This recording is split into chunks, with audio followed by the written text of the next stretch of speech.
The woman who was shot by an immigration agent in Chicago late last year has announced a lawsuit after new evidence was released in her case.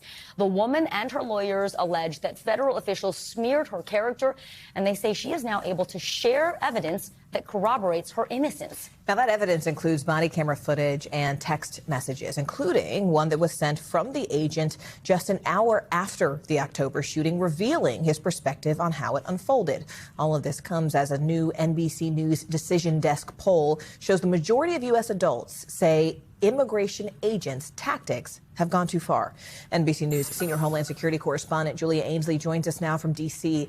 Julia, what else was included in this newly released evidence? I mean, and how are federal officials responding to that and this woman's lawsuit?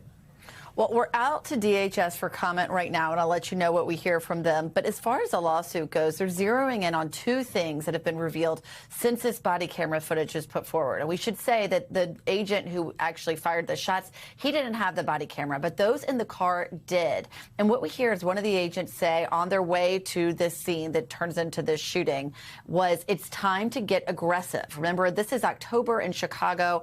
Marimar Martinez was a 30-year-old who was on her way to drop off clothes at a nearby donation site when she decided to start following Border Patrol. This was at the height of Border Patrol's crackdown in Chicago, and she and many others were trying to follow them, really to intimidate them and keep them out of making these arrests in Chicago that they thought were going too far.